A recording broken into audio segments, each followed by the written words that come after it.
leader Prophet Muhammad, his household and companions and followers till the day of accountability. We have started discussing Suratul some weeks ago. We discussed part of it where Allah subhanahu wa ta'ala swears with the time, and that shows the importance of time and management of time. Allah says mankind is in lost, absolute complete loss, a loss that cannot be recovered. A businessman may have a loss and recover, but this loss is a loss forever. Where one is condemned into the hellfire, then that loss is a loss of ever. And Allah mentioned some qualities, some attributes, some actions, some deeds that will make you and myself not to be a loser. He mentioned Iman, which has been discussed, and he mentioned righteous deed, righteousness.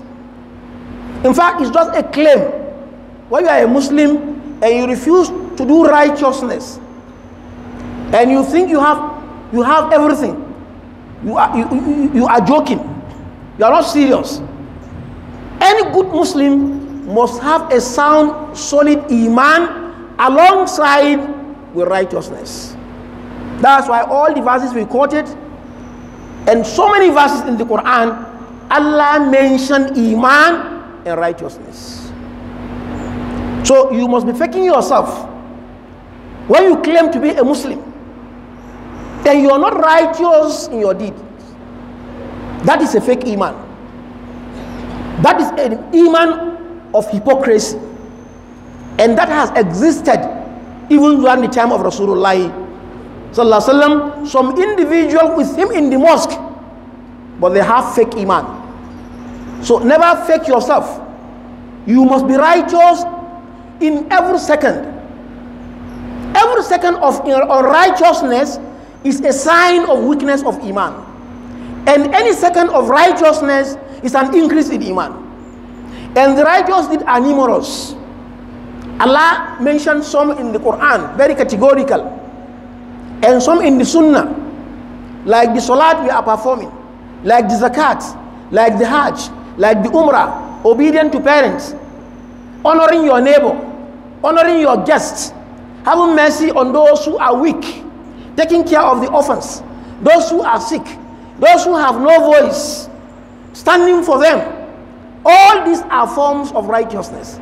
Reading the Quran, memorizing it, doing zikr, istighfar, paying visit to your brothers in Islam, admonishing them, giving them advice, giving them assistance. All these are forms of righteousness. It cannot be exhausted. So Iman increases with this righteousness. And take note again, very importantly, any action you are doing, you must make sure you are sincere. You are doing it for nobody but Allah. Because any action that is devoid of good intention, that action is rendered useless, no matter how beautiful and no matter the quantity. And here, that's where Shaitan works. In any public activity, anything you have to do public, you have to be extra careful of Shaitan. Because no amount of good deed that will be accepted except when it is accompanied with sincere Iman, doing it for Allah's sake. And with all this mark you, you will never occupy any space in the Jannah except if Allah covers you with His mercy and His favor. That's why Rasulullah sallam all the companions to be walking, because this life is for you to walk. It's not a home of resting. It is a home of working, waiting for the result. But with all this effort, the hadith of Abu Huraira, and the hadith is transmitted by Muslim, a sound hadith. Abu Huraira said that Rasulullah sallam said to them, they should not this. They should try as much as possible to be consistent and to make sure they put in scale what they are doing. It must fall within the scope of commandment of Allah or that of Rasulullah sallallahu alaihi wasallam. And you should know None of you is going to be saved from hellfire. None of you. From his righteous deed. All your righteous deed will not save you. If you were born and your forehead is on the ground, closest to Allah till you die, that your action cannot save you. Even if that action is sunnatic.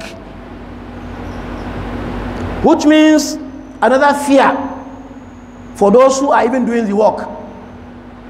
Then the companions were surprised that with all these efforts, we are going to enter Al-Jannah with our deeds. Rasulullah Sallallahu Alaihi Wasallam says yes.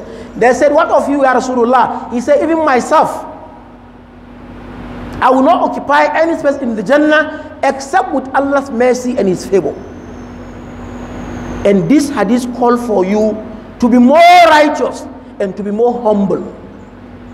To be more righteous and to be more humble, seeking for Allah's mercy and Allah's favor. We ask him, Tabaraka wa Ta'ala, to cover all of us and all the Muslim Ummah with his mercy and his favor, so that he admit all of us into Jannatul Firdaus. Allahumma izzal Islam wal Muslimin wa dammir a'da'ana a'da'aka a'da' ad-din. Allahumma alayka bil kafara wal fajara wal fasaka. Allahumma aminna fi biladina wa sa'ir biladil muslimin. Allahumma aminna fi buyutina, aminna fi qulubina. Rabbana atina fid dunya hasana wa fil akhirati hasana wa qina adhaban nar. Inna Allaha wa malaikatahu yusalluna 'alan nabi. يا أيها الذين آمنوا صلوا عليه وسلموا تسليما اللهم صل على محمد وعلى آل محمد وصليت على إبراهيم وعلى آل إبراهيم إنك حميد مجيد اللهم بارك على محمد وعلى آل محمد كما باركت على إبراهيم وعلى آل إبراهيم في العالمين إنك حميد مجيد